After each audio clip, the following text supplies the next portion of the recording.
पूर्णमादाय पूर्णमेवावशिष्यते। ॐ शान्तः शान्तः। ॐ सहना भवतु सहनौ भुनक्तु सह वीर्यं करवावहै तेजस्विनावधीतमस्तु मा विद्विषावहै। ॐ शान्तिः शान्तिः शान्तिः।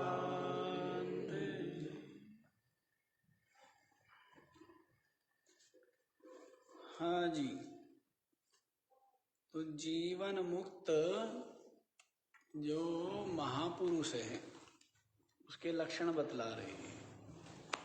जिसको परमात्म तत्व का बोध हो गया है, परमात्म तत्व की अनुभूति हो गई है, आत्म रूप से ब्रह्म को अनुभव कर लिया है, तो वो किस प्रकार से जगत में विराजमान रहता है, असंग रहता है, निर्लेप रहता है, अनुकूल प्रतिकूल परिस्थिति के उपस्थित होने पर, शत्रु मित्र के संयोग वियोग होने पर, और सम्मान और अपमान दोनों ही स्थितियों में क्या बना रहता है? सम बना रहता है। उसके चित्त में किसी भी प्रकार का विकार विक्षेप उत्पन्न नहीं होता है। तो ये बताते जा रहे हैं, देहेंद्रियादियों में अहम भाव नहीं होता, इस जगत में सत्य बुद्धि नहीं होती है, और भूत भविष्य का अनुसंधान चिंता न करता हुआ वर्तमान में जो उदासीन रूप से विराजमान रहता है वो जीवन मुक्त है। जिसके लिए अपनी आत्मा और ब्रह्म का अभेद है, अभेद देखता है, आत्मा का ब्रह्म से अभेद देखता हुआ जगत का भी ब्रह्म से क्या देखता है? अभेद ही देखता है। तो ऐसी जिसकी प्रज्ञा है उसको जीवन मुक्त कहते हैं, जीवन मुक्त कहते हैं। अब ये जो इस आत्मविद्या का फल है, और ये जो विद्या है, इस संसार में अनेक प्रकार की विद्याएं प्रचलित हैं, चाहे वो कर्म विषयक हो, चाहे उपासना विषयक हो, चाहे योग यज्ञ विषयक हो, और अनेकों प्रकार की और भी साधना संबंधी विद्याएं हैं। लेकिन ये जो विद्या है ये तो विलक्षण ही है।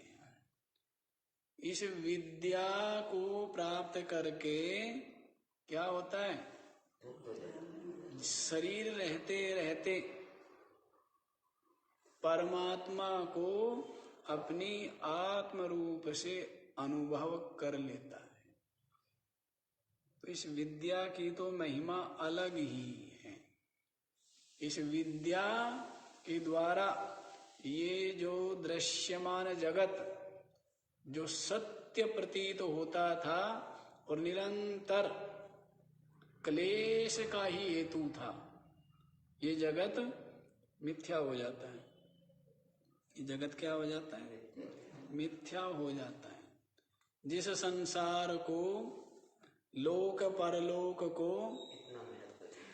इसको ही सत्य मानता रहा, इसको ही सत्य मानता रहा, लेकिन जो इस विद्या का चिंतन करता है, मनन करता है, तो वो जान जाता है वास्तविकता कि जिसको सत्य मानता हूं ये तो मिथ्या प्रतीति मात्र है। और ये अपने अज्ञान से और अपने ही राग से इस प्रकार का मुझे भासता है। अपने अज्ञान और अपना ही राग, अपने ही संस्कार, उनके कारण से ऐसा प्रतीत हो रहा है। और जो असली वास्तविकता है वो छिपी हुई है। जो वास्तविकता है वो क्या है? छिपी हुई है। वास्तविकता क्या है? वास्तविकता तो चेतन है।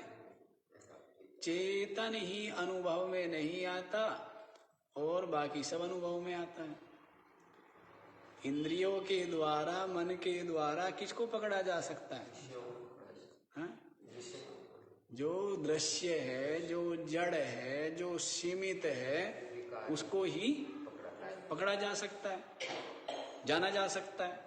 लेकिन जो चेतन है, जो व्यापक है, जो अपनी आत्मा है, वो मन बुद्धि इंद्रियों की पकड़ में आता नहीं। इसीलिए क्या कहते हैं कि परमात्मा तो है ही नहीं। संसारी लोग, प्राकृत लोग क्या बोलते हैं? परमात्मा है ही नहीं। क्यों? दिखता नहीं। क्यों? सुनाई में नहीं आता है। परमात्मा क्यों नहीं है?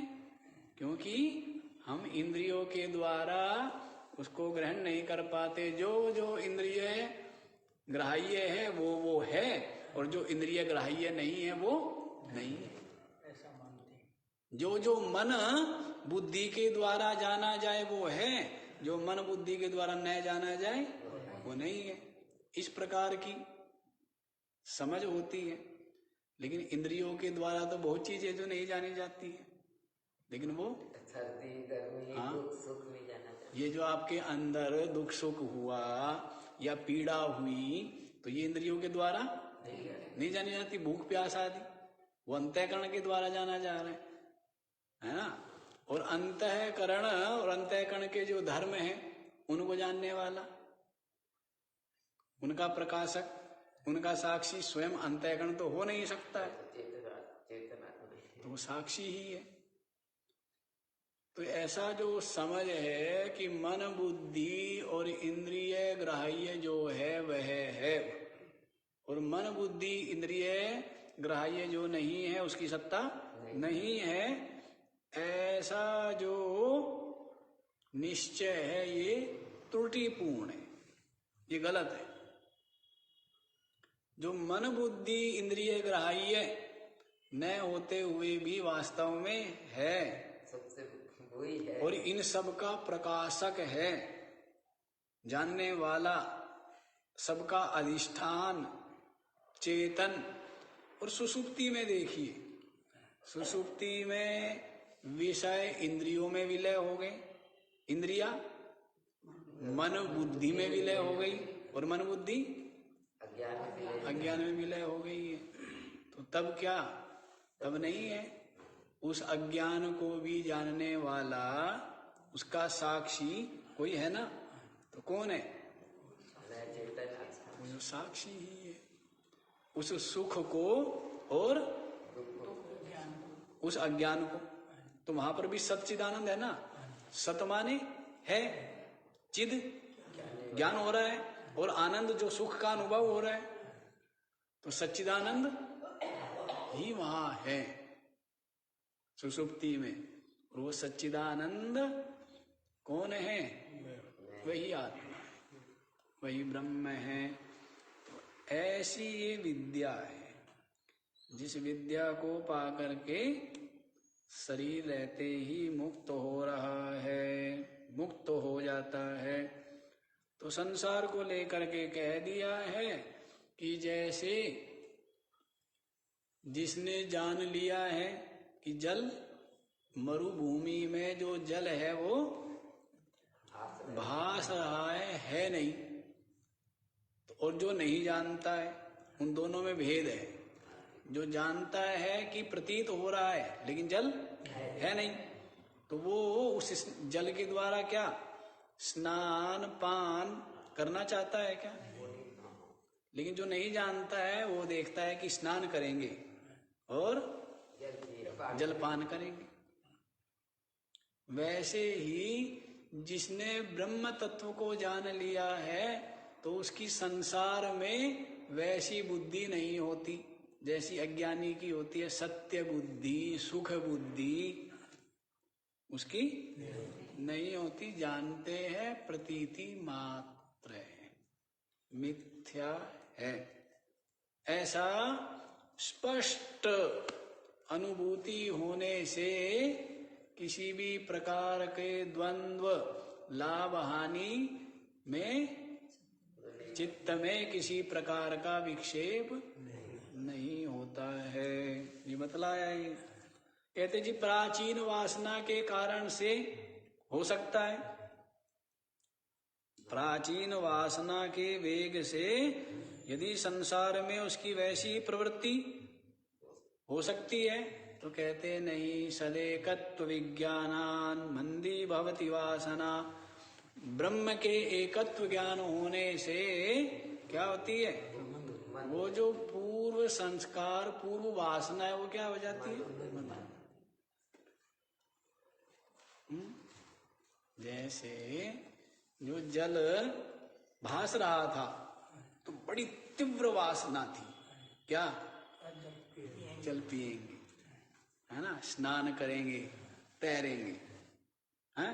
लेकिन जैसे ही मिथ्यात्व समझ आया कि वो प्रतीति मात्र है, वास्तव में नहीं है, तो अब उसको लेकर के ये वासना रहेगी क्या? कितना मीठा जल होगा, कितना शीतल होगा, हैं? ऐसा कोई कुछ नहीं। उसकी सुरक्षा होनी चाहिए, हैं? तो ये किसी प्रकार का कोई होता है? कुछ नहीं होता। तो वैसे ही ये संसार को लेकर के भी वो जो पूर्व संस्कार है या वासना है वो क्या हो जाती है? मंद हो जाती है। क्यों? क्योंकि मिथ्या है। क्या है?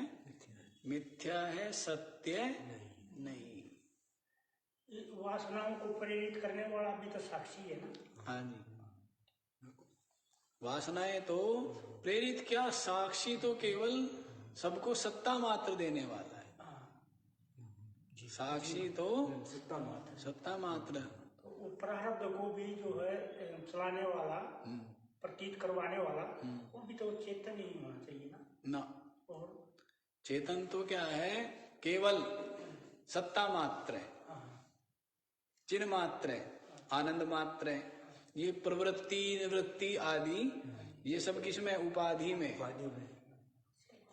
और उसके लिए हम प्रारब्ध को और संस्कारों को बोल देते हैं कारण, कि प्रारब्ध संस्कार ही कारण है प्रवृत्ति निवृत्ति में, और प्रवृत्ति निवृत्ति उपाधि में है।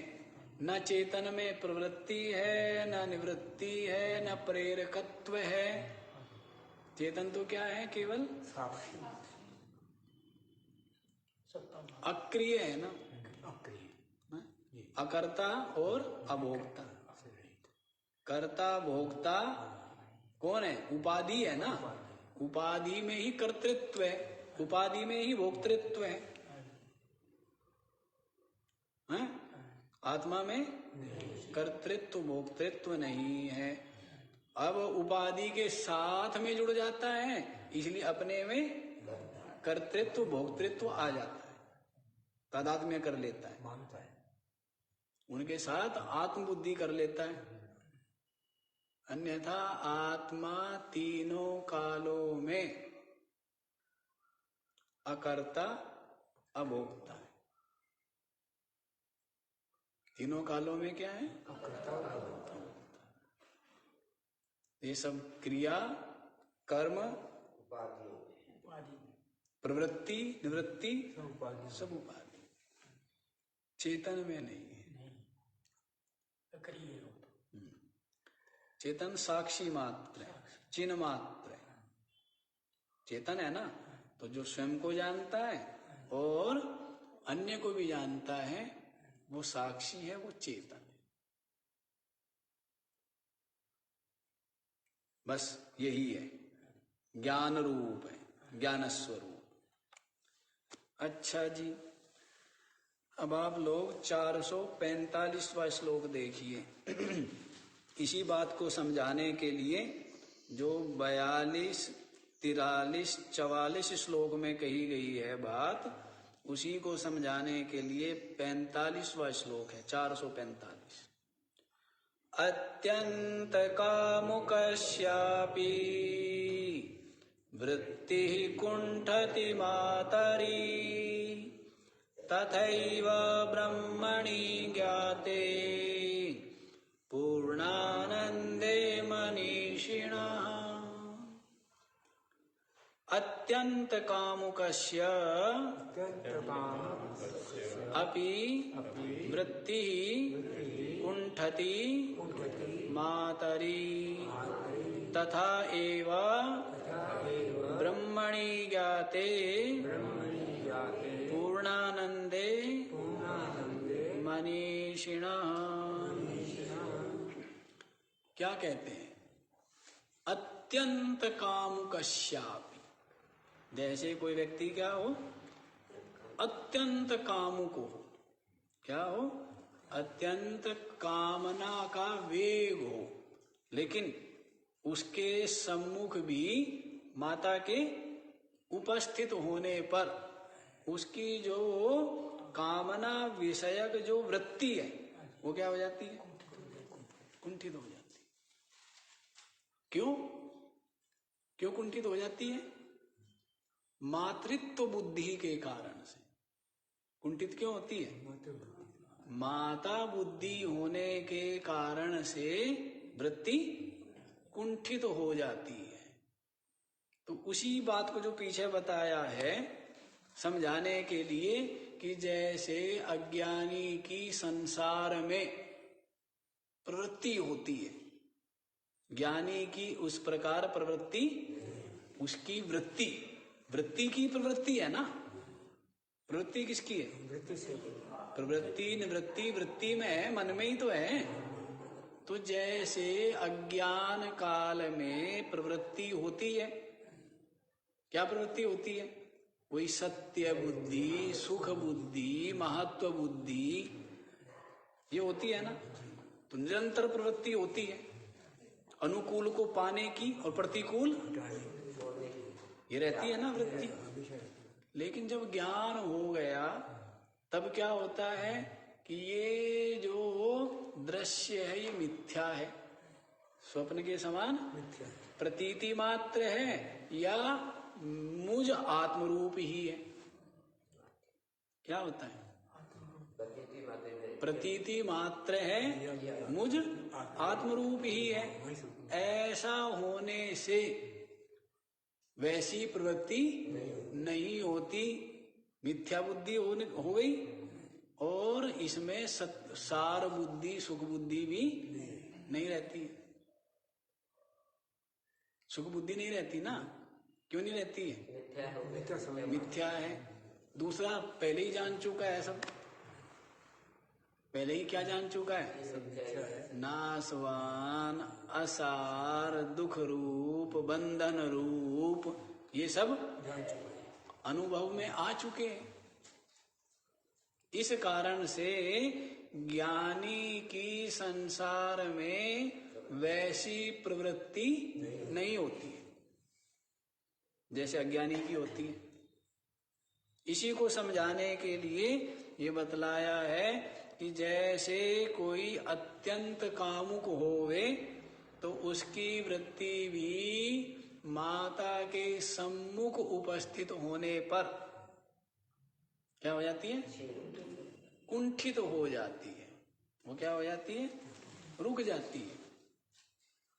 वैसे ही तथैव ब्रह्मणि ज्ञाते पूर्णानंदे मनीषिणा, इसी प्रकार से जो मनीषी है ना, जो क्या है, हाँ, मनीषा से संपन्न है। किससे संपन्न है? हाँ, हम लोग जो मन से संपन्न है या मनीषा से संपन्न है? मनीषा से संपन्न। हाँ, मनीषा से संपन्न नहीं है ना। किससे संपन्न है? मन से संपन्न। मन से संपन्न होने का मतलब क्या है? हाँ, मन से संपन्न होने का मतलब है जो मन के हिसाब से चले। और मनीषा कौन है? मन की स्वामी। मनीषा, मनीषा माने मन की ईशा, मन को ईशन करने वाली, शासन करने वाली, मन को अपने हिसाब से चलाने वाली, वो कौन है? वो बुद्धि है। तो जो मनीषा से संपन्न है और एक मन से संपन्न है, तो संसारी के तो मेरा मन नहीं है, मेरी मर्जी, क्या बोलते हैं, मेरी मर्जी नहीं है, मेरा मन नहीं है, तो वे किसके गुलाम है?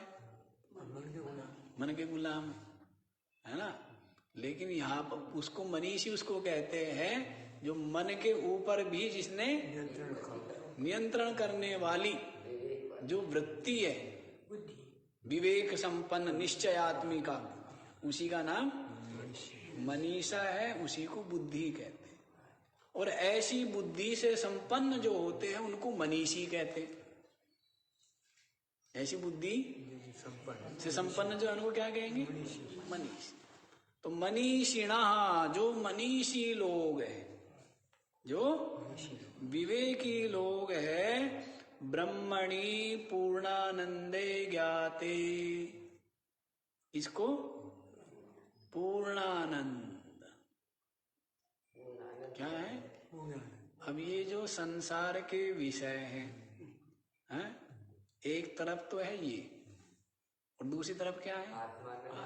परमात्मा। दूसरी तरफ कौन है? हाँ, तोल लो, क्या करो? तोलो। अब ये जो संसार के विषय हैं, क्या प्रतीत होते हैं? अज्ञानी को अज्ञान दशा में सुख रूप लगते हैं, लेकिन थोड़ा सा विचार करें, उतना सुख नहीं देते जितना दुख देते हैं। चीनी कम है और इसमें रेत ज्यादा है, क्या? चीनी कम है, रेत ज्यादा। चीनी कम है और रेत ज्यादा है, तो कैसा करेंगे? उसको खाएंगे तो कैसे लगेगा? ये बताएं। किरकिरी है ना, क्या बोलते हैं? हाँ, वो महात्मा लोग कहते हैं ना कि घर की खांड किरकिरी लागे, भिक्षा का गुड़ मीठा। घर की खांड किरकिरी लागे, भिक्षा का गुड़ मीठा, है ना। घर की तो जो खांड भी है वो भी क्या लगती है? हाँ। और जो भिक्षा बिना कुछ किए हुए, वो कैसा लगता है? फ्री का मिल जाए तो। आजकल फ्री चलती है, बिजली फ्री, पानी फ्री, ये फ्री, वो फ्री। इससे बड़ी आत्महत्या और क्या हो सकता है? ये तो आत्महत्या ही है ना, नहीं है? आत्महत्या है। किस तरह की वृत्ति का जागरण हो रहा है? ये वृत्ति बड़ी ही भयानक है। साधु है एक, क्या है? साधु है जिसने सब पद का, संपत्ति का, धन आदि का क्या कर दिया है? परित्याग कर दिया है। परमात्म प्राप्ति के लिए प्रयत्नशील है, और उसको भी शरीर निर्वाह के लिए जो कुछ प्राप्त होता है उसको लेकर के भी जो संकोच और भय का अनुभव करता है। क्यों? जो कुछ लिया जाता है वो देना भी तो पड़ता है। जो कुछ लिया जाता है वो, तो दान जो है, दान भी तो एक मुफ्त ही है। तो दान जो है, पहले महात्मा लोग बोलते थे दग्ध हस्त, क्या बोलते थे? कि इसके हाथ जो है वो जले हुए हैं। कैसे जले हुए? दान लिया हुआ है। क्या लिया हुआ है? दान लिया हुआ है, दग्ध हस्त मानते थे। और अब दान कह करके लिया जाता है, रसीदें काटी जाती हैं। तब आप सोचिए,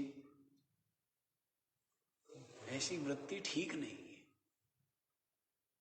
इस प्रकार की जो वृत्ति बना ली है, दान की, दक्षिणा की, और वो संतोष रखते थे। यदि पुरोहित भी कुछ यजमान के लिए कृत्य करवाता, कर्म करवाता पूरे भाव भक्ति के साथ में, उसके पश्चात यजमान प्रसन्न हो करके जो कुछ भी दक्षिणा दे, वो संतोष पूर्वक, प्रसन्नता पूर्वक उसको ग्रहण करते थे अपना जीवन निर्वाह के लिए। तो ये जो वृत्ति है कि मुफ्त, फ्री लेने की, ये बहुत ही समाज का भी अहित करे, देश का भी अहित हो, वो तो है ही, लेकिन जो स्वीकार कर रहा है उसका बहुत बड़ा अहित है। आलसी हो रहा है। क्या हो रहा है? आलसी होगा, चित्त मलिन होगा, और सब देना भी पड़ेगा। सब देना, प्रकृति तो वसूलती है ना। प्रकृति क्या करती है? सब वसूलती। तो प्रयास ही होना चाहिए जीवन में कि कहीं ना लिया जाए, बचा जाए। हम तो कहते हैं कि भंडारे में भी सब लोगों को बोलते हैं कि प्रसाद ले, तो क्या करें, या गुरुद्वारे में, भंडारे में कहीं भी ले तो कुछ न कुछ 5 रुपए कुछ न कुछ क्या करें। हाँ, वो जरूरी है। ये लोग पानी भी पीते थे वहां पर, मैं तो इन लोगों को मना किया। मैंने कहा नहीं, क्यों पानी पीते हो? वहां आगे गंगा जी किनारे गर्म पानी या चाय आदि। मैंने कहा नहीं, फ्री का नहीं लेना चाहिए कहीं भी। कोई मजबूरी हो अलग बात है। जब आपका घर यहाँ पर है, या फिर वहां कुछ दो, ये तो सिलेंडर दो वहां पर, या चाय पत्ती दो, या शहद जो भी है, नहीं तो नहीं लेना चाहिए। ये सही बात है। पानी भी, दूसरे का पानी पीने से भी डरना चाहिए, डरना चाहिए। और पानी पीते भी हो ना, साधु पानी पीता है, भिक्षा लेता है, भोजन करता है, तो उसका सदुपयोग करने का प्रयास करता है कि मैं क्या करूं, उतना चिंतन करूं, उतना आशीष उनको दूं, उतना सद उपदेश, सन्मार्ग, सत प्रेरणा उनको दूं। साधु भी प्रयास करता है। और जो भोजन आदि की है उसका सदुपयोग क्या है? स्वाध्याय करना, चिंतन करना, साधना करना, संयम रखना, ये सब क्या है? ये उसका सदुपयोग। लेकिन अब तो अलग ही प्रकार का समाज है, और इस समाज को अलग ही प्रकार की शिक्षा और अलग ही प्रकार के संस्कार हैं। ये शिक्षा, ये संस्कार तो दिए नहीं जाते हैं ना। जैसे भी मिले, ये न केन प्रकारेण स्वार्थ की पूर्ति हो, अब तो यही चलता है। तो ऐसे लोग कभी भविष्य में भी अध्यात्म के पथिक बन पाएंगे? नहीं। सतपात्र बन पाएंगे? नहीं बन पाएंगे, नहीं बन पाएंगे। जीवन में शुचिता, पवित्रता की आरंभ से ही आवश्यकता है। यदि शुचिता नहीं, पवित्रता नहीं, विचारों की, व्यवहार की, आचार की, तो साधना करते हुए जप तप आदि करना, वो सब का सब फलदायी नहीं होता है, विशेष उपयोगी नहीं होता है। उसका जो ज्ञान है वो केवल बौद्धिक रह जाता है, बाह्य रह जाता है, कभी भी अनुभूति की ओर नहीं बढ़ पाता है। इसलिए जीवन में सदैव क्या रहना चाहिए? सात्विकता, सात्विक आचार, सात्विक विचार, सात्विक व्यवहार रखें, तब आत्मचिंतन करें, तब ही क्या होगा, आत्मानुभूति के लिए बढ़ेगा। अब मान लीजिए काम नहीं छूटा, क्रोध नहीं छूटा, लोभ नहीं छूटा, मोह नहीं छूटा, अहंकार नहीं छूटा और आत्मचिंतन करता है तो क्या होगा, जानता है? शास्त्र पढ़े हैं, ग्रंथ पढ़े हैं, तो उससे कभी अपरोक्ष अनुभव के लिए बढ़ पाएगा क्या? अपरोक्ष अनुभूति हो पाएगी क्या? नहीं हो पाएगी। क्यों? क्योंकि यदि काम क्रोध लोभ मोह आदि की बुद्धि बनी है तो क्यों बनी? क्योंकि सत्य बुद्धि बनी है। क्या बनी है? सत्य बुद्धि। और जब तक सत्य बुद्धि बनी है तब तक आत्मानुभूति कैसे हो जाएगी? जब तक सांप सत्य दिख रहा है रस्सी दिखेगी क्या? जब तक सांप सत्य दिख रहा है इसका मतलब रस्सी नहीं दिखी है। वैसे ही जब तक ये दृश्य जगत क्या है, सत्य बना है, तो इसका जो अधिष्ठान अपनी आत्मा ब्रह्म है उसका अनुभव नहीं होगा। इसलिए बारंबार हम कहते हैं ना, जब ये दृश्य जगत मिथ्या हो तब ही अद्वितीय जो आत्म तत्व है, चेतन तत्व है, उसकी अनुभूति होती है। ये मिथ्या हो गया और चित्त किसमें विलय हो गया? चिन्ह मात्र में। तो चिन्ह मात्र अद्वितीय ब्रह्म तत्व ही शेष रहता है, वही अनुभव में आ जाता है। जगत मिथ्या हुए बिना आत्मानुभव नहीं हो सकता। अब जब सत्य बुद्धि बनी हुई है, लोभ मोह तो सत्य बना है, इसका मतलब क्या है? सत्य बुद्धि है। और जब सत्य बुद्धि नहीं है तो फिर प्रवाह नहीं होगा। इसलिए कठिन होता है संसारियों के लिए। क्यों कठिन होता है? क्योंकि संसारियों में ये सब लोभ मोह काम क्रोध ये सब बने रहते हैं। इस कारण से वो सब कुछ जानते हुए भी कुछ नहीं जानता है। सब कुछ जानते हुए भी कुछ नहीं जानता, उसके अनुभव में नहीं आता है।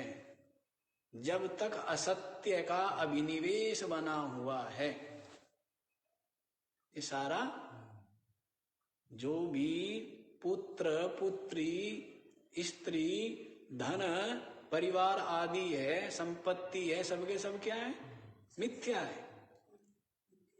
सबके सब मिथ्या है। जब तक ये सत्य भासते हैं तब तक आत्मानुभव नहीं होगा, आत्मानुभूति नहीं होगी। तो ये सब के सब मिथ्या है। तब फिर अपनी आत्मा का अद्वितीयता का बोध अनुभव तभी हो सकता। समझ आया? तो इस प्रकार इस बात को ध्यान रखना चाहिए कि यदि ये बनी हुई है बहिर्मुखता, तो बहिर्मुखता का हेतु है राग, सत्य बुद्धि, जो पीछे बता दिया है ना। क्या बताया था कि यदि यथा पूर्वम संसृति ना, यदि चेद, यदि पहले की तरह ही संसार में प्रवृत्ति बनी हुई है, न स ब्रह्म विज्ञाता, उसने ब्रह्म तत्व को नहीं जाना है, बहिर्मुखा। क्या है वो? बहिर्मुखी है। क्योंकि ब्रह्म तत्व को जानने के पश्चात अज्ञानी के समान फल राग पूर्विका प्रवृत्ति नहीं हो सकती। समझ आया? और ऐसे राग पूर्वक फल का उद्देश्य लेकर प्रवृत्ति बनी हुई है तो वो अज्ञानी है, उसको ब्रह्म तत्व का बोध नहीं। ये पीछे ही बताया। तो देखो यहाँ क्या कहा है कि जिस प्रकार से माता के सम्मुख अत्यंत कामुक व्यक्ति की भी जो कामना पूर्ण वृत्ति है वो कुंठित हो जाती है, इसी प्रकार से मनीषिणा पूर्णानंदे ब्रह्मणि ज्ञाते क्या होते हैं, वासना मंदी भवती। उसके श्लोक के साथ जोड़ देना 444 वाले। ऐसी मनीषी की पूर्णानंद ब्रह्म को, ब्रह्म क्या है, हाँ हम बता रहे थे, एक तरफ संसार के विषय सुख और दूसरी तरफ परम पूर्णानंद परमात्मानंद। एक तरफ क्या है, विषय सुख है, लोक के लोक परलोक स्वर्गलोक ब्रह्मलोक सबके एक तरफ तो क्या है, विषय वस्तु के सुख है, और दूसरी तरफ क्या है, केवल एक है। वही स्थिति है, एक तरफ तो क्या है, नारायणी सेना है, और एक तरफ क्या है, नारायण है। एक तरफ क्या है, एक तरफ अकेला नारायण, और एक तरफ कौन चाहिए, एक का क्या करेंगे, नहीं नारायण नहीं चाहिए, ये तो ऊपर से कह रहे हो आप, नारायणी चाहिए, नारायण चाहिए, नारायणी चाहिए, नारायणी चाहिए। जिनके हाथ में क्या है, हथियार है, अस्त्र शस्त्र है, घोड़े गाड़ी है, सब कुछ है ना, किसके पास, नारायणी सेना के पास हाथी घोड़े, और एक तरफ क्या है, नारायण। तो ये जो विषय सुख है ये नारायणी सेना समझो, ये कौन मांगेगा, दुर्योधन।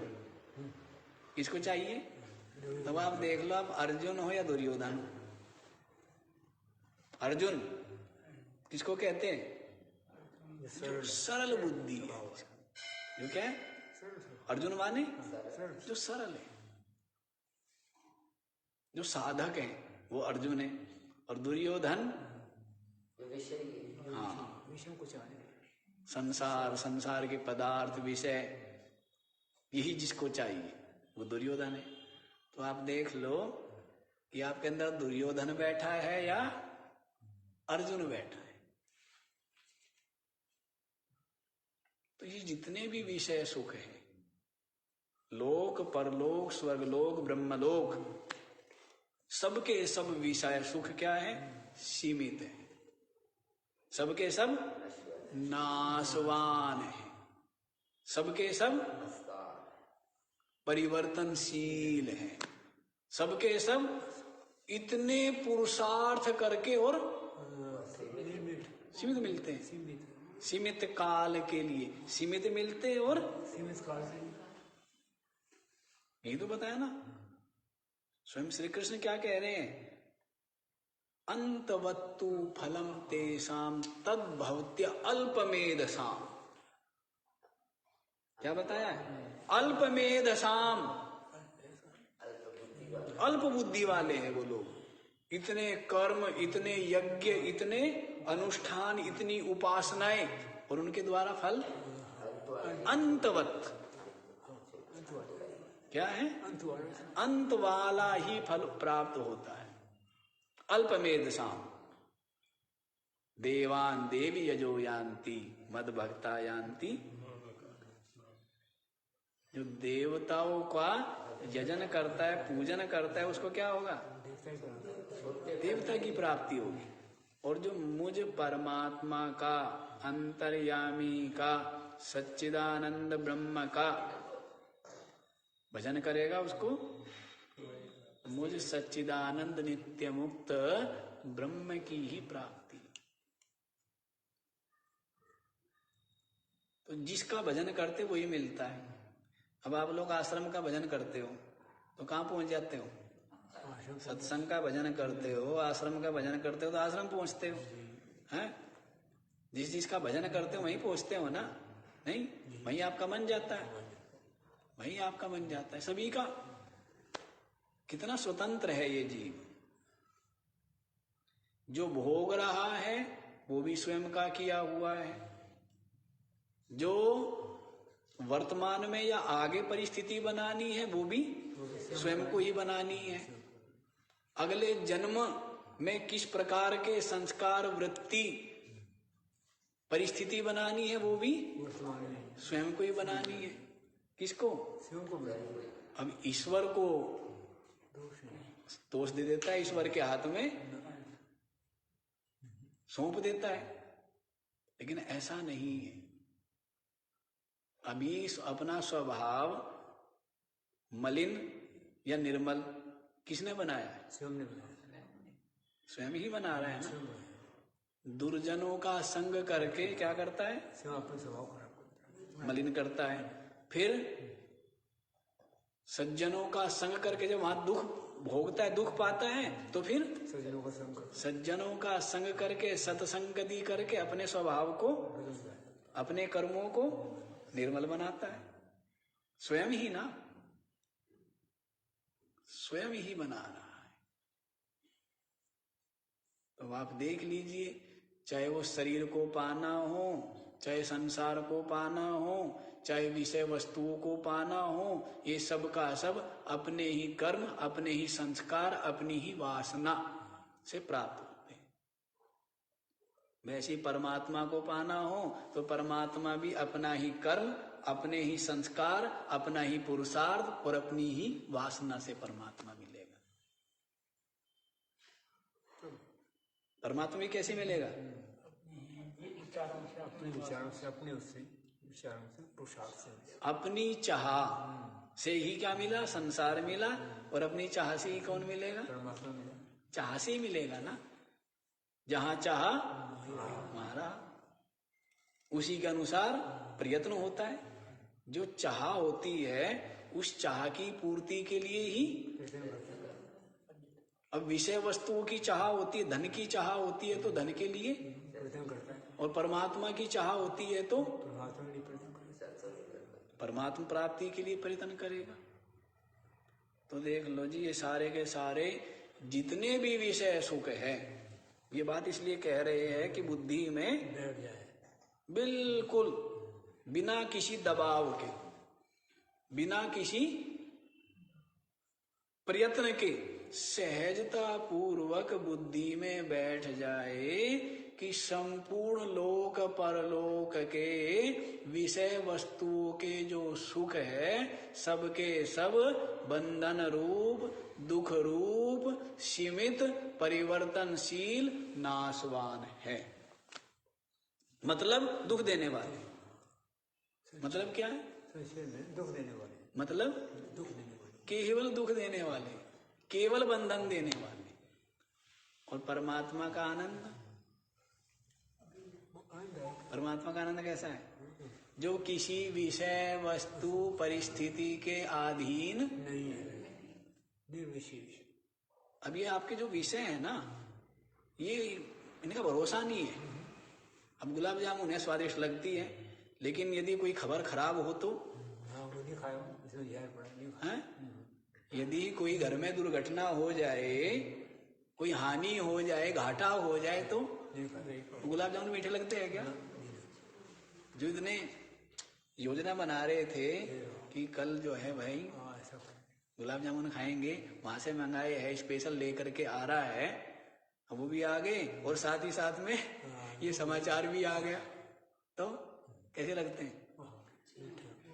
अब क्यों नहीं लग रहे? जब वो तो बहुत स्वादिष्ट थे, वो तो बड़े सुख रूप थे, क्यों नहीं लग रहे? तो इनका भरोसा कुछ नहीं है ना, इन विषय वस्तुओं का कोई भरोसा नहीं, क्योंकि ये सुख रूप है ही नहीं। और इनका सुख कैसा है वो बता दिया है। इतना परिश्रम करो और क्षणिक, और बंधन, उनके संस्कार, उनकी आदत पड़ जाती है तो क्या हो जाता है? बंधन जन्म जन्मांतरों का।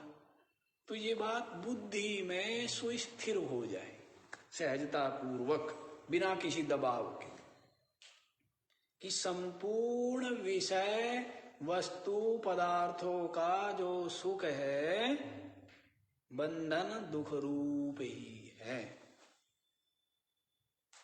इसलिए हमें क्या प्राप्त करना है अब? विषय सुख नहीं, कैसा? पूर्णानंद, परमात्मानंद प्राप्त करना। परमात्मानंद जब प्राप्त किया, आत्मचिंतन किया, वृत्ति विषयों से हटी, वृत्ति ने विषयों को दुख रूप जान लिया और मिथ्यानुभव कर लिया। और ऐसी वृत्ति, ऐसी निर्मल वृत्ति कहाँ टिक गई? आत्मचिंतन करते हुए स्वरूप में विलय हो गई। तब उसको क्या मिलता है? परमात्मा का आनंद, पूर्णानंद की अनुभूति होती है। तो पूर्णानंद कैसा है? कैसा है? जो ब्रह्म है, जो क्या है? व्यापक है। जो क्या है? नित्य है, जो किसी विषय वस्तु के आश्रित नहीं है, जो एक रस है, जहां पर दुख मिश्रित नहीं है, दुख नहीं मिला हुआ है। ऐसा क्या है? ऐसा परमात्मा आनंद है, पूर्णानंद है। एक चीज आपको बताऊं, परमात्मा का जो आनंद है ना, वो जीव को अनुभव में नहीं आता है। परमात्मा की जो आनंद घनता है वो जीव के अनुभव में। अब आप सुषुप्ति को ही लीजिए, सुषुप्ति में कोई विषय नहीं, कोई वस्तु नहीं, कोई प्राणी पदार्थ नहीं, लेकिन वहां पर क्या अनुभव होता है? कितने सुख का अनुभव होता है ना? लेकिन फिर भी ये बात समझ में नहीं आती कि वो सुख किसका है। वो सुख किसका है? अपनी आत्मा का ही। तो अपनी आत्मा ही क्या है? सुख रूप आनंद घन हुआ। कोई विषय वस्तु पदार्थ परिस्थिति कुछ नहीं है, और सब दौड़ते हैं उसको पाने के लिए। सुसुप्ति में जाने के लिए सब दौड़ते हैं। लोग कहते हैं कि दिन भर कमाते इसीलिए है, खाते इसीलिए है कि चैन से सो सके, बोलते हैं ना लोग। तो बताइए, परमात्मा का आनंद जीव के अनुभव में नहीं आता है, क्योंकि वो विषय आनंद को ही, विषय सुख को ही महत्व देता है, और आंखें बंद करके महत्व देता है। ये नहीं पता है कि ये नहीं रहने वाला है, ना ये वस्तु रहेगी, न ये विषय रहेगा, न ये प्राणी रहेगा, न ये परिस्थिति रहेगी। रहेगी क्या? नहीं रहेगी। चाहे वो शरीर को लेके हो, चाहे दूसरे के शरीर को लेके हो, चाहे वो धन संपत्ति को लेके हो, ये नहीं रहने वाली है। विचार नहीं करता है। विचार करें कि परमात्मा आनंद रूप है, जो अपना अंतर्यामी अपनी बुद्धि रूपी गुफा में साक्षी रूप से, चेतन रूप से जो विराजमान है, वो आत्मा, वो ब्रह्म मैं हूं। वह क्या है? सच्चिदानंद घन है, सदघन है, चिदघन है और आनंद घन है। और ये आप चाहते हो? ये चाहते हैं। मैं ना मरूं, तो उसके लिए क्या है? सत। सत माने अविनाशी। सत माने क्या है? अविनाशी, ना मरूं। फिर मुझ में ये जड़ता न हो, अज्ञान ना हो, तो उसके लिए क्या है? चिद। ज्ञान है ना, ज्ञान रूप है। और मुझ में दुख ना हो, तो क्या है? जो आप चाहते हैं वो आप है, लेकिन अज्ञान, बहिर्मुखता, बाह्य विषय वस्तुओं का राग, इसके कारण से वो अनुभव में नहीं आते हैं। नहीं तो आप सत को, चिद को और आनंद को चाहते हैं, और सत चिद आनंद अपना आपा है, अपनी आत्मा है। सतचिद आनंद। अस्ति भाति कोई। हाँ जी, वो एक ही बात है। तो ये बात जो है ना, निर्मल बुद्धि जिनकी है उनकी बुद्धि में धीरे धीरे धीरे धीरे बात बैठ जाती है। सत्संग करने से, क्या करने से? सत्संग करने से। अब सत्संग, ये सत्संग नहीं होगा तो संसार का सत्संग होगा, कुछ ना कुछ तो होगा। अब संसार का संग होगा तो संसार बैठेगा, और ये सत्संग होगा तो सत बैठेगा। बुद्धि में क्या बैठेगा? संसार का, संसारियों का संग होगा तो क्या बैठेगा? संसार बैठेगा। और सत्संग करेंगे तो सतरूप अपनी आत्मा, वही क्या है, धीरे धीरे धीरे धीरे अनुभव में आने लगेगी, उस तरफ बढ़ पाएंगे। तो क्या करो? सत्संग करो। संसारियों का संग का तो जो कोई लाभ है नहीं, उतना करो गुजारे के लिए। संसारियों का संग कितना करें? शरीर के गुजारे के लिए संसारियों का संग भी ठीक है, गुजारा करने के लिए। और बाकी अविनाशी को पाना है तो किसका संग करो? सत्संग करो, जिससे सत मिले। क्या मिले? सच्चिदानंद मिल जाए। तो ये बात है जी। तो कहते पूर्णानंदे ब्रह्मणि ज्ञाते तथैव मनीषिणः वासना मंदी भवति। इसी प्रकार से मनीषी की पूर्णानंद ब्रह्म को जान लेने से, इसको जान लिया है, ब्रह्म पूर्णानंद है। पूर्णानंद चाहिए? नहीं चाहिए। आदत पड़ गई मिलावटी दूध पीने की, मिलावटी मिठाई खाने की आदत पड़ गई है। यदि शुद्ध दूध रख दिया तो आपको हो सकता है उसमें दुर्गंध आने लग जाए और हजम ही ना हो, ऐसा ना? आदत पड़ गई है। तो वैसी विषय सुख की आदत पड़ गई है। और ये पूर्णानंद नहीं चाहिए। और आजकल तो जमाना थोड़ा बदल भी गया। पुराने लोग मीठा पसंद करते थे और आज के लोग चटपटा, नहीं? ऐसा हो गया। पुराने लोग तो हाँ, उनकी 2 किलो मीठा खा जाता है, 2 किलो लड्डू खा जाता है। आज के दिन खा नहीं सकता गुरुजी, सब डायबिटीज हार्ट वाले। और अब टेस्ट भी देखो ना कैसा, सबको क्या चाहिए? नमकीन, समोसे, पकोड़े। और पहले लोग इनको छूते भी नहीं थे। क्या चाहिए भाई? है ना? तो बिल्कुल ही बदल गया ना चीजें। तो वैसे ये क्या है? विषय सुख। और मीठा क्या है? पूर्णानंद, ब्रह्मानंद। तो पूर्णानंद जो ब्रह्म है वो नहीं चाहिए। क्या चाहिए? विषय सुख। इनकी ही कामना करता है, फंसा रहता है, भ्रमता रहता है। पुनरपि जननम पुनरपि मरणम पुनरपि जननी जठरे शयनम यह संसारे खलु दुस्तार। इस संसार को पार करना क्या है?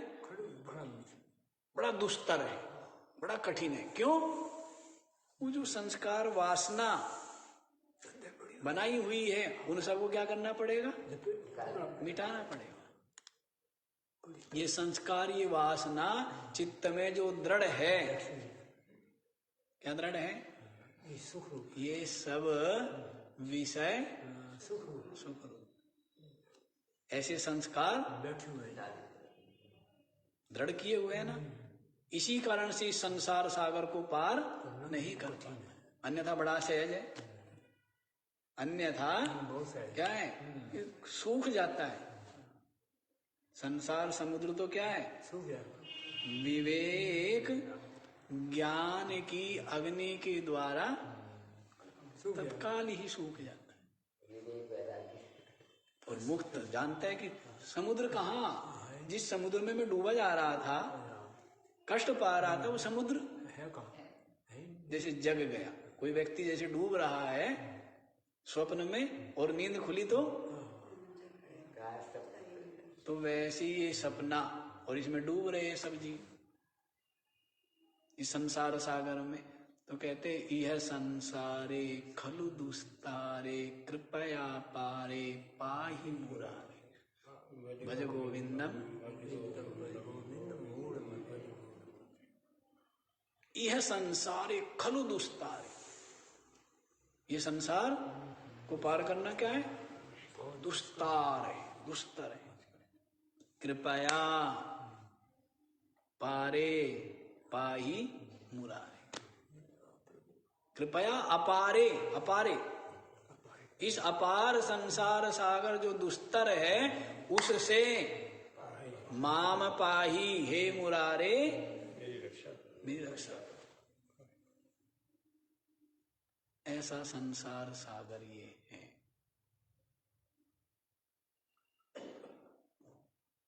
और जो पार करना चाहते हैं क्या करते हैं? अपनी बुद्धि को निर्मल बनाते हैं और विवेक संयुक्त बनाते हैं। जो पूर्व में सुख रूप लगते हैं फिर वो दुख रूप समझ में आ जाते हैं। तो धीरे धीरे धीरे धीरे आत्मचिंतन करता हुआ पूर्णानंद ब्रह्म को प्राप्त कर लेता है। पूर्णानंदे ब्रह्मणि ज्ञाते। ब्रह्म क्या है? पूर्णानंद। अब पूर्णानंद चाहिए या क्या चाहिए? अल्प आनंद चाहिए, विषयानंद चाहिए। क्या चाहिए? पूर्णानंद चाहिए। अब हमें तो आप कुछ भी कहते हो हम तो वही मान लेंगे, लेकिन जो आपको चाहिए वही मिल रहा है। आपको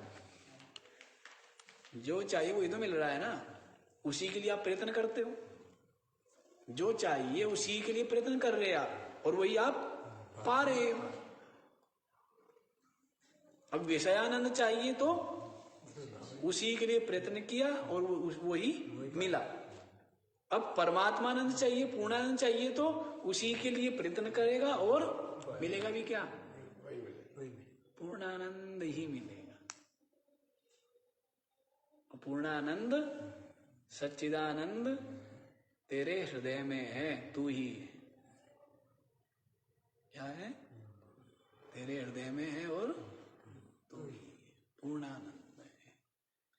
ये बुद्धि को संस्कार पड़ गया। जैसे व्यसन हो जाता ना, व्यसन, किसी को नशा करने का व्यसन हो गया, अब वो उससे परेशान है।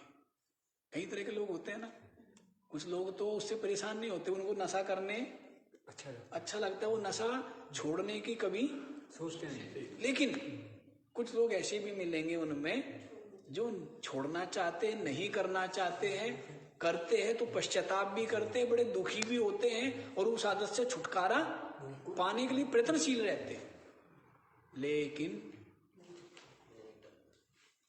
छोड़ नहीं पा रहे, आदत बदल नहीं पा रहे।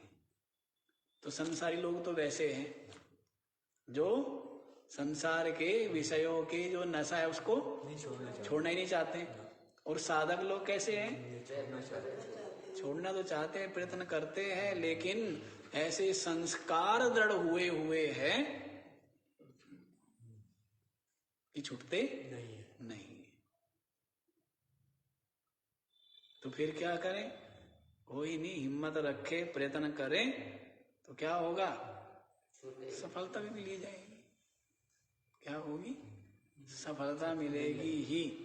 और खूब अच्छे से पुनः पुनः इनकी असारता का, दुख रूपता का, ये सारा परिवार, ये संसार, ये धरती, ये लोक, ये परलोक, सत्य, सुख, आनंद ऐसे लगते हैं।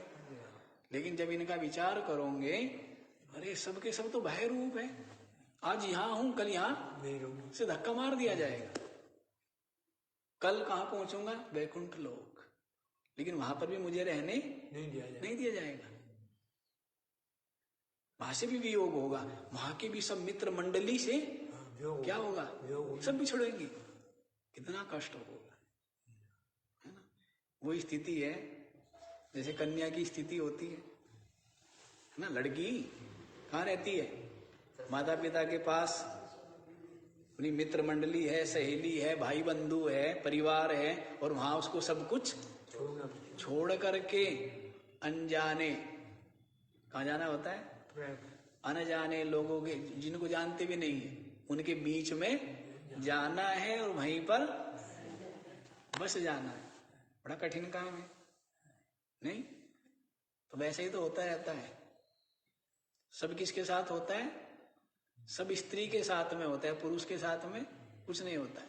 तो तब तक, जब तक अज्ञान है तब तक स्त्री है, सब स्त्री तो है, सब स्त्री है। जो लोक परलोक में क्या है, घूमते रहते। यही तो कहा है ना, किसने, गार्गी ने। जनक की सभा में आई अवधूत है, गार्गी क्या है, अवधूत है, शरीर की कोई परवाह नहीं, क्या है, कोई परवाह नहीं, शरीर देह भाव से ऊपर उठी हुई है, ब्रह्म भाव में प्रतिष्ठित है, तो वस्त्र नहीं है शरीर पर। तो जैसी सभा में आई तो सब जो बैठे हुए थे, सब संकोच के कारण, लोक लाज के कारण सबकी दृष्टि क्या हो गई, नीचे हो गई। लेकिन एक तो याज्ञवल्क्य जी महाराज निर्विकार भाव से बैठे रहे, सब कुछ देखते हुए भी नहीं देख रहे, निर्विकार भाव से बैठे रहे। जनक जी लोक लाज के कारण से थोड़ा सा दृष्टि को नीचा किया, तो गार्गी ने सब देख लिया, और गार्गी ने कहा कि क्या हुआ,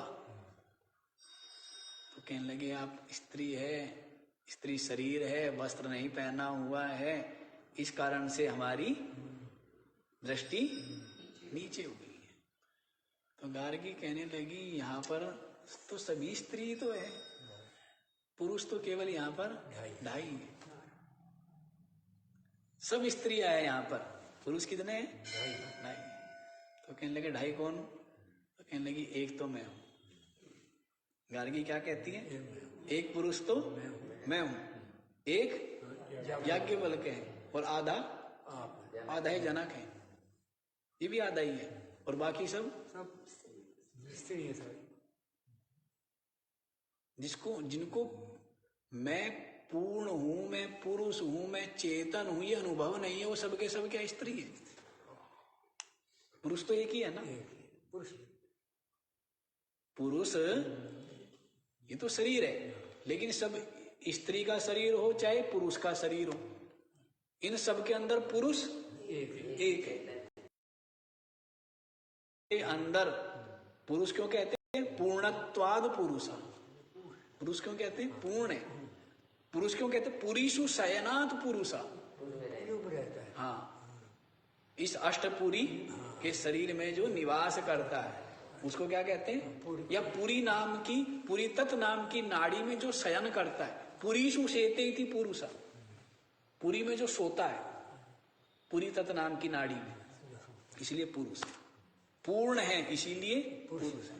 तो सबके अंदर क्या है, पुरुष है ना, शरीर स्त्री पुरुष को कह रहे हैं, लेकिन वास्तव में सबके अंदर पुरुष है। तो गार्गी कहती है पुरुष तो बाकी सब स्त्री है, तो सभी स्त्री है ना, नहीं सबके सब यहाँ पर आए हैं, कुछ दिन यहाँ पर रहते हैं, फिर यहाँ से सब जगह स्त्री बन के रहना पड़ता है, सब जगह मेहमान बन के रहना पड़ता है ना। कुछ दिन के मेहमान है, स्वर्ग में जाऊंगे, लोक परलोक ब्रह्मलोक में जाऊंगे, वहां भी क्या है, कुछ दिन के मेहमान ही है। अब मेहमान कह दो या स्त्री कह दो, उसका क्या है बेचारी का, इधर से उधर ही घूमना है। वैसा है जी ये बात, उसको समझ लीजिए आप। इसलिए क्या करो, पुरुष का चिंतन करो, पुरुष हो जाओ, तो फिर आपका जन्म नहीं होगा। जब तक स्त्री रहोगे जन्म होगा, जब तक मैं शरीर हूं ये क्या है? स्त्री भाव है। मैं जीव हूं ये क्या है? स्त्री भाव है। बाकी और भी जो विकार है वो सब क्या है? स्त्री भाव है। चाहे वो राग हो, चाहे वो ईर्षा हो, चाहे कपट हो, चाहे काम क्रोध हो, चाहे लोभ मोह हो, ये सब क्या है? स्त्री भाव है। और पुरुष भाव क्या है? कि मैं सच्चिदानंद पूर्ण ब्रह्म आत्मा हूं। ये क्या है? ये पुरुष भाव। तो पुरुष का जन्म नहीं है, जन्म किसका है? स्त्री का। स्त्री का है। और सबके सब अज्ञानी क्या है? स्त्री। पुरुष कौन? ज्ञान। अभी से तो कहते हैं ना, ये सखी संप्रदाय में बोलते हैं ना कि पुरुष तो एक ही हुआ है। सखी संप्रदाय है ना महाराष्ट्र में, वो क्या कहते हैं? पुरुष एक ही है। एक ही पुरुष हुआ है, अब तक कोई पुरुष हुआ ही नहीं। कौन? वो कहते श्री कृष्ण ही पुरुष है, बाकी सब हाँ वो जो आदमी भी है ना, वो लोग भी वो जो आप नाक वाक में पहनना, कान वान और श्रृंगार आदि करना, बिल्कुल कैसे रहते हैं? हाँ, स्त्रियों की तरह ही रहते हैं श्रृंगार करके।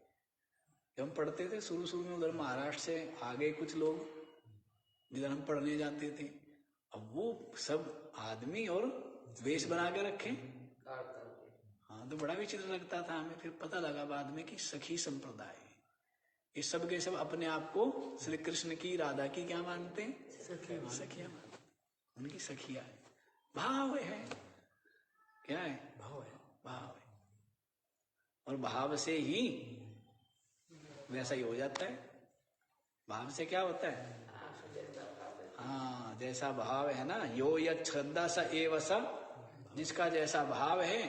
यदि ये भाव है मैं शरीर हूं तो शरीर है, यदि ये भाव है कि मैं जीव हूं तो जीव है, यदि ये भाव है कि मैं चेतन हूं, ब्रह्म हूं, तो जैसा भाव है, जैसा भाव होता है वैसे ही आप हो जाते हैं। तो वास्तविक भाव क्या है? मैं नित्य मुक्त सच्चिदानंद निर्विकार निर्विशेष निरुपाधिक ब्रह्म। तो आप मुक्त है। आप क्या है?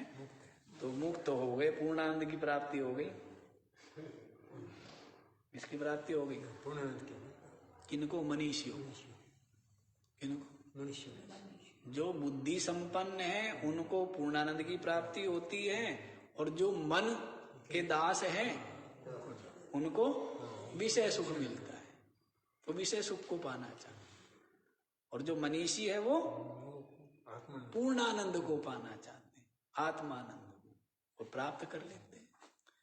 तो समय तो दौड़ गया जी, हैं? यूं ही छोटी मोटी बातें करते करते ही समय पूरा हो गया। तो आज इतना ही रख लीजिए। कल विचार करेंगे प्रारब्ध विचार। इसका ज्ञानी के प्रारब्ध का विचार किया जाएगा। आप लोगों ने बड़ा सुना है ना प्रारब्ध का नाम, तो अब ठीक से समझ लेना है। एक एक प्रसंग बिल्कुल कहानी है। ये क्या है? ये क्या चल रही है? कहानी। आत्मज्ञान ये कहानी है। कहानी की तरह समझा रहे हैं आपको, नहीं समझा रहे। प्रथम मनुष्य जन्म की दुर्लभता बतलाई है? उसके पश्चात वैराग्य बतलाया है। क्या बतलाया है? तीव्र वैराग्य, जो संसार से दुखी है। उसके पश्चात गुरु की शरणागति बताई है। क्या बताया? वैराग्य बन जाएगा ना। संसार में जो दुखी है वो किसके समीप जाएगा? फिर उनकी स्तुति करके प्रसन्न किया है गुरुदेव को, और फिर अपनी जो व्यथा है वो उनको सुनाई है। प्रश्न कि बंधन क्या है, मुक्ति क्या है, आत्मा क्या है, अनात्मा क्या है, हैं? और कैसे बंधन आ गया, कैसे कहाँ टिका हुआ है, आत्मा अनात्मा का विवेक क्या है। तो फिर उन सातों प्रश्नों के उत्तर दिए गए बारी बारी से। स्थूल शरीर, सूक्ष्म शरीर, कारण शरीर ये नहीं है, अन्नमय कोश, मनोमय, प्राणमय, विज्ञानमय, आनंदमय कोश भी आत्मा नहीं, ये सब बताए गए। तो सब बतला दिया है। जीव क्या है, जगत क्या है, ब्रह्म क्या है, सब बतला दिया बिल्कुल व्यवस्थित तरीके से। कितना सुंदर ग्रंथ है। और फिर बताते हुए आत्मचिंतन, आत्मा भावना, आत्मानुभूति ये सब बतला दिया है। और फिर जो है जिसको ज्ञान प्राप्त हो गया वो जीवन मुक्त है, ज्ञान का फल बताया। और फिर जीवन मुक्ति का लक्षण आनंद बताया। और अब जीवन मुक्त का प्रारब्ध का भी बताएंगे ना, कि संसार में सब कुछ हो गया, जो पाना था पा लिया, फिर वो संसार में कैसे व्यवहार होता है, कर्म होता है, कैसे रहता है, तो ये सब प्रारब्ध से जैसे होता है वो उसका विचार कल से हम लोग देखेंगे आज। ओ